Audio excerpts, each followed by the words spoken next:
എനിക്ക് നോക്കുമ്പോൾ അതൊന്നും കല്യാണം ഒന്നും നമ്മൾ ചിന്തിച്ചിട്ട് പോലുമില്ല. അങ്ങനെ ഒരു ചിന്തയ്ക്കുള്ളൊരു സ്കോപ്പ് പോലും അപ്പോൾ ഇല്ല. അപ്പോൾ 20 വയസ്സ്, ഡിഗ്രി ജസ്റ്റ് കഴിഞ്ഞുള്ളൂ. അപ്പോൾ ഇത് പറഞ്ഞപ്പോൾ ഞാൻ പറഞ്ഞു എനിക്ക് പഠിക്കാമെന്ന് പറഞ്ഞൊരു ഇതിലാണ് വന്നത്. പിന്നെന്ന് വെച്ചാൽ വയനാട്ടിൽ എല്ലാവരുടെ അടുത്തും ഞാൻ PGക്ക് ഇവിടെ ചേർന്നു പറഞ്ഞു. അതെ, ഇവിടെ പോയിട്ട് ഇങ്ങനെ ഒരു വീട്ടിൽ നിൽക്കുക എന്ന് പറയാനുള്ളൊരു അതാ കുറേ കാര്യങ്ങൾ നമുക്ക് അന്നത്തേക്ക് ആ ഒരു ചിന്താഗതിയിൽ ഇപ്പം മാറി. ഇപ്പം നമുക്ക് അങ്ങനത്തെ പ്രശ്നങ്ങളില്ല. അന്ന് അയ്യോ അവരെന്ത് വിചാരിക്കും ഇങ്ങനെ പറഞ്ഞാൽ അത് എന്ത് എവിടെ ആരോടും പറഞ്ഞിട്ടില്ല ഇങ്ങനെ ഒരു വീട്. പിന്നെ PGക്ക് ചേർന്നു ഹോസ്റ്റലിൽ നിൽക്കുക, ഇത്രയേ നമ്മൾ എല്ലാവരുടെ അടുത്തും പറഞ്ഞിട്ടുള്ളൂ.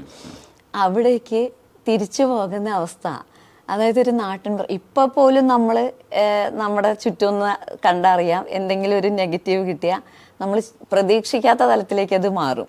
അപ്പം അന്ന് ഒരു പോയി 6 മാസം കഴിഞ്ഞ് PGക്ക് പഠിക്കാൻ പോയ ആൾ തിരിച്ചു വരിക എന്ന് പറഞ്ഞാലുള്ള അവസ്ഥ ആലോചിക്കാൻ വയ്യ. അമ്മയെ വിളിച്ചിട്ട് കാര്യം പറഞ്ഞു. അമ്മ ആദ്യം പറയുന്നത് ഈശ്വര നാട്ടുകാരോടൊക്കെ ഇനി എന്ത് പറയും, അതായത് നാട്ടുകാരെന്ത് വിചാരിക്കുന്നുള്ളതാണല്ലോ ഏറ്റവും. അതെ, അപ്പോൾ എനിക്കാണെങ്കിൽ ഇത് പറഞ്ഞിട്ട് പിന്നെ എനിക്കിവിടെ നിൽക്കാൻ പറ്റുന്നില്ല. ഞാൻ ആകെ വിഷമത്തിലായി. എൻ്റെ ആത്മാർത്ഥതയൊക്കെ അങ്ങ് കുറഞ്ഞു. അതായത് നമുക്കങ്ങോട്ട് ആ ഒരു മൂവ്മെന്റ് കിട്ടുന്നില്ല. മറ്റേത് ഓടി നടന്ന് 6 മണിയാകുമ്പോഴേക്കും എല്ലാ കാര്യങ്ങളും കഴിഞ്ഞ് ക്ലിനിക്കിൽ റെഡിയായി. പിന്നെ നൈറ്റും ഓവർനൈറ്റും ഒക്കെ പേഷ്യൻസ് വരും. അവർ വന്ന ഡോക്ടേഴ്സിനെ അറിയിക്കൽ നല്ല എന്താ പറയുക, വർക്ക് നന്നായിട്ടുണ്ടായിരുന്നു, റെസ്റ്റ് ഇല്ലാതെയാണ്. അപ്പം നമുക്ക് ഇതൊക്കെ ഒരു നമ്മുടെ സ്പീഡൊക്കെ അങ്ങ് കുറഞ്ഞു, ആകെ മാനസികമായിട്ടങ്ങ് തളർന്നു. എന്നാലും ഇതായി. അപ്പോൾ അമ്മ പറഞ്ഞു കുറച്ച് നാളും കൂടെ നോക്ക്, എങ്ങനെയും 1 വർഷം. അപ്പോൾ പറയാലോ 1 വർഷം കഴിഞ്ഞിട്ട് ഇതായിരുന്നു. അപ്പം ഞാനും ഓർത്തു എന്തായാലും വന്നു കുറച്ച് നാളും കൂടി ഇങ്ങനെ അങ്ങ് പോകാമെന്നുള്ളതിൽ അവിടെ തന്നെ. പക്ഷെ ഫുൾ കരച്ചിലായിരുന്നു, കരഞ്ഞ് വിളിച്ച. പിന്നെ ഞാൻ അത്രയും കാലം സന്തോഷമായിട്ട് ഇങ്ങനെ ഓടി നടന്ന ഞാൻ അതോടുകൂടെ ഡള്ളായി. എനിക്ക് പിന്നെ എൻ്റെ കൂടെ തന്നെ പഠിക്കണം എന്ന് പറഞ്ഞാൽ അവിടെ ഒരു കുട്ടി ഉണ്ടായിരുന്നു, പരിചയപ്പെട്ടതാണ്. അമ്പലത്തിൽ പോകുമ്പോൾ സൺഡേ അമ്പലത്തിൽ പോകും അവിടെ തൊട്ടടുത്ത്. അപ്പോൾ ആ കുട്ടിയൊക്കെ കോളേജിൽ പോയി തുടങ്ങി. നമ്മുടെ അതിൽ പോകുമ്പോൾ നമുക്കത് കാണുമ്പോൾ വിഷമം. അങ്ങനെ ഇരിക്കുമ്പോഴാണ് എൻ്റെ ഹസ്ബൻഡ് ഇവർ അറിയുന്ന ഫാമിലി ഫ്രണ്ട്സാണ് അവർ, ഇങ്ങനെ വന്നു. അപ്പം ഇങ്ങനെ മുന്നേ ചോദിച്ചിട്ടുണ്ടായിരുന്നു. എൻ്റെ അനിയത്തി അപ്പോൾ അവിടെ വന്നിട്ടുണ്ടായിരുന്നു അവൾക്കൊരു ട്രീറ്റ്മെൻറ്റിന് വേണ്ടിയിട്ട്. ഡോക്ടേഴ്സ് എന്നുള്ള നിലയിൽ ഇവർ നല്ല എഫിഷ്യൻ്റ് ആയിട്ടുള്ള ആൾക്കാരാണ്. അപ്പോൾ ഇവിടെ അവൾ ഒരാഴ്ചത്തേക്ക് വന്നതാണ്, അവളുടെ അസുഖം എന്താണെന്ന് നോക്കാൻ വേണ്ടി. അപ്പം ഹസ്ബൻഡിനെ അവരെ കണ്ട് പരിചയം എന്നല്ലാതെ നമുക്കങ്ങനെ നിന്ന് സംസാരിക്കാനോ അതിനൊന്നുള്ള ടൈമില്ല. അത്രയേറെ തിരക്കും പേഷ്യൻസ് ഓടി നടക്കുന്നതിൻ്റെ ഇടയ്ക്ക് ഇദ്ദേഹത്തെ ഞാൻ കാണാറുണ്ട് ഇടയ്ക്ക് അവിടെ വരുന്നത്. അപ്പോൾ ഇങ്ങനെ ചോദിച്ചു, ഈ അനിയത്തി ഫ്രീ ആയിട്ടിരിക്കുകയാണല്ലോ. അവിടെ ചേച്ചി പഠിക്കാൻ വന്നതാണല്ലോ, ക്ലാസ്സൊക്കെ തുടങ്ങിയില്ല, ജൂണൊക്കെ കഴിഞ്ഞില്ലേ, എന്താ ഇതൊന്നുമില്ല. അപ്പം അവൾ പറഞ്ഞു ഇവിടെ വന്നപ്പോൾ ഞാനും അറിയുന്നത് ചേച്ചീനെ പഠിക്കാൻ പറ്റില്ല, അതിൻ്റെ വിഷമത്തിൽ. ഞാനും കരുതി പണ്ട് നന്നായി സംസാരിച്ചിരുന്നു, ഇപ്പം മിണ്ടുന്നില്ല, എപ്പോഴൊരു വിഷമത്തിലാണ് നടക്കുന്നത്. അപ്പം എനിക്കും തോന്നി എന്തോ ഒരു വിഷയം ഉണ്ടെന്ന് തോന്നിയെന്ന് പറഞ്ഞു. ഇതൊക്കെ ഇവർ സംസാരിച്ചു അനിയത്തി. അപ്പം ചേച്ചിക്ക് ഭയങ്കര വിഷനാണ്, ചേച്ചി പഠിച്ച് ജോലി വാങ്ങിയിട്ട് ഞങ്ങളെയൊക്കെ ഇതാവണമെന്നും വീട് വാങ്ങണമെന്നും അങ്ങനെയൊക്കെ കുറേ പ്ലാൻ ഉണ്ടായിരുന്നു. ആ ഒരു ഇതിലാണ് വന്നത്. ഇവിടെ എത്തിയപ്പോൾ അത് മുഴുവനും പോയി എന്നുള്ളൊരിതാണെന്നാണ്. അപ്പോൾ ഇവളതൊക്കെ പറഞ്ഞ് അവൾ പോയി. പിന്നെ അത് കഴിഞ്ഞ് അടുത്ത വരവിനാണ് ഇങ്ങനെ എന്നോട് ചോദിച്ചത്.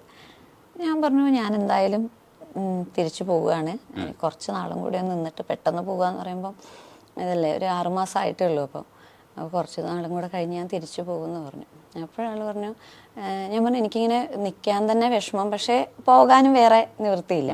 ആ ഒരു ഇത് പറഞ്ഞു, ടൈം വൈകിയിട്ടില്ലെങ്കിൽ കോളേജിൽ അഡ്മിഷൻ എടുത്തോളൂ, ഹോസ്റ്റലിലേക്ക് ഇവിടെ ഹോസ്റ്റലുണ്ട്, വിമൻസ് ഹോസ്റ്റൽ, അതിലേക്ക് മാറിയാൽ മതി, ഞാൻ പിന്നെ നോക്കിക്കൊള്ളാം. പുള്ളി അപ്പം പോലീസിലേക്ക് ജോലിക്ക് വേണ്ടി ട്രൈ ചെയ്യുന്ന അപ്പോൾ പ്രൈവറ്റിലായിരുന്നു ആ സമയത്ത്. അത് പക്ഷെ നന്നായിട്ട് എന്താ പറയുക, ഈ എൻജിനീയറിങ് സംബന്ധമായിട്ടുള്ളൊരു ഇതിലായിരുന്നു. അപ്പോൾ ആൾക്ക് അത്യാവശ്യം സാമ്പത്തിക സ്ഥിതിയൊക്കെ ഉണ്ട്, വീട്ടിലൊന്നും കൊടുക്കണ്ട. അമ്മയ്ക്ക് ജോലി ഉണ്ടായിരുന്നു. അപ്പോൾ അമ്മയാണ് വീട്ടിലെ കാര്യങ്ങളൊക്കെ. അപ്പോൾ എന്നോട് പറഞ്ഞു എനിക്ക് പ്രത്യേകിച്ച് പിന്നെ ചിലവൊന്നുമില്ല, എൻ്റെ പൈസയൊക്കെ എനിക്ക് തന്നെ, അതുകൊണ്ട് ആരും എന്നോട് ചോദിക്കൊന്നുമില്ല. അപ്പം ഞാൻ നോക്കുമ്പോൾ അപരിചിതനായിട്ടൊരാൾ, ജസ്റ്റ് കണ്ടു പരിചയമുള്ളൂ, ഇദ്ദേഹം ഇങ്ങനെ ഒരു ഓഫർ ചെയ്യുന്നത്. എനിക്കാണെങ്കിൽ ഇവിടെ ആരെയും അറിയില്ല, തൃശ്ശൂർ ആരെയും അറിയില്ല. പിന്നെ ഞാൻ അങ്ങനെ ഒരാള് ഇങ്ങനെ ഒരു ഓഫർ ചെയ്യുമ്പോൾ ഇനി ഇദ്ദേഹം ഇതിന്റെ പുറത്ത് ഇനി എന്ത് ഈ സുന്ദരിയെ കണ്ടിട്ടാണോ അയ്യോ സുന്ദരി അയ്യോ സുന്ദരി ആയതുകൊണ്ടല്ല. അല്ല എന്റെ ഗതികേട് കണ്ടിട്ടാന്ന് തോന്നുന്നു. അല്ല അനിയത്തി പറഞ്ഞതിൽ നിന്ന് ഞങ്ങളുടെ ഫാമിലിയെ കുറിച്ചുള്ള ഒരു ചിത്രം കിട്ടിയല്ലോ. അപ്പോൾ സാധാരണ എല്ലാവർക്കും തോന്നുന്നൊരു അതായിരിക്കും. എനിക്ക് എൻ്റെ അപ്പം എന്നോട് പറഞ്ഞു, എന്നോട് ആരും ചോദിക്കാനോ പറയാനൊന്നും വരില്ല, എൻ്റെ പൈസ എൻ്റെ കയ്യിൽ, സങ്കടം കണ്ടപ്പോൾ സഹായിക്കണം. അപ്പോൾ പഠിക്കാം. അപ്പം ഞാൻ പറഞ്ഞു വേണ്ട, ഇനി അടുത്ത എനിക്കറിയില്ല ഇത് നാട്ടിൽ നമ്മൾ ഞാനൊരു പ്രദേശത്ത് അല്ലെങ്കിൽ ഇതാ പറയല്ല, വയനാട് എന്നൊക്കെ പറയുമ്പം നമ്മൾ കണ്ടിരിക്കുന്ന ഒരു 100 പേരുടെ കയ്യിൽ 99 പേരും ഭയങ്കര നിഷ്കളങ്കരായിട്ടുള്ള ഒരു ഇത് നമ്മൾ അയൽവക്കം എന്ന് പറഞ്ഞിട്ടുള്ളത്, അല്ലെങ്കിൽ ഒരു മതിൽ കെട്ടി വേർതിരിക്കുക, അല്ലെങ്കിൽ അങ്ങനെ ഒരു ഇതല്ല. ഒരു ഫാമിലിയാണ്. ഒരു കല്യാണം നടന്ന ആ വീട്ടിലെ A to Z കാര്യങ്ങൾ കല്യാണ വീട്ടിലുള്ളവരല്ലല്ലോ ചെയ്യുന്നത്, എല്ലാവരെയും സഹകരണത്തോടെ. പക്ഷെ കുറച്ചുകൂടെ ടൗണ് ഇതിലേക്ക് വന്നപ്പം അങ്ങനെയൊന്നും അല്ല. മതിലുകൾ കണ്ടു തുടങ്ങി. കല്യാണത്തിനൊന്നും ജസ്റ്റ് ഒന്ന് വിഷ് ചെയ്യാൻ വരിക, മറ്റത് അതല്ല. 2-3 ദിവസം തൊട്ട് അവിടെ തന്നെയാണ്. അത് നമ്മൾ പണ്ടത്തെ സിനിമകളിലേക്കുള്ള ആ ഒരു ഇത് തന്നെയാണല്ലോ. അപ്പൊ എനിക്ക് മൊത്തത്തില് ചുരം അങ്ങോട്ട് ഇറങ്ങിയാൽ ആളുകൾ ശരിയല്ല ഒരു ചെറിയൊരു എന്താ. അപ്പൊ ഇനി അപ്പൊ ഇയാള് തന്നെ എന്തുദ്ദേശത്തിലാണ്, ഇദ്ദേഹത്തെ കുറിച്ച് എനിക്ക് ഒന്നും അറിയില്ല, ഫാമിലി ഒന്നും അറിയില്ല. അപ്പൊ ഞാൻ പറഞ്ഞു അത് വേണ്ട, ഇനി അടുത്ത വല്ല ഇതിന്റെ പുറത്ത് ഇനി നമ്മളെ ഞാനല്ലേ പഠിപ്പിക്കുന്നതെന്ന് പറഞ്ഞിട്ട് ഇനി പുതിയ ഇതുമായിട്ട് വന്നാൽ പെട്ടുപോയില്ലേ. അതെ. അപ്പം ഞാൻ പറഞ്ഞു തൽക്കാലം ഒന്നിനും ഇല്ല, പോവുകയാണ്. പിന്നെ അങ്ങനെ ഇനിയിപ്പോൾ പഠിക്കണം എന്നുണ്ടെങ്കിൽ ഞാൻ അവിടെ തന്നെ ഇതാവും, അല്ലാതെ ഇനിയിപ്പോൾ നിൽക്കുന്നില്ല.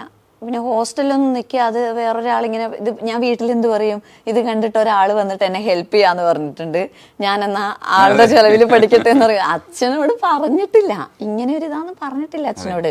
കാരണം ഞാൻ അത്ര നിർബന്ധം പറഞ്ഞ് വന്നതാ. അച്ഛനോട് പറഞ്ഞിട്ടേ ഇല്ല, അമ്മയും ഞാനും മാത്രമേ അറിയുള്ളൂ ഇങ്ങനെ പഠിപ്പ് നടന്നിട്ടില്ല എന്നുള്ള കാര്യം.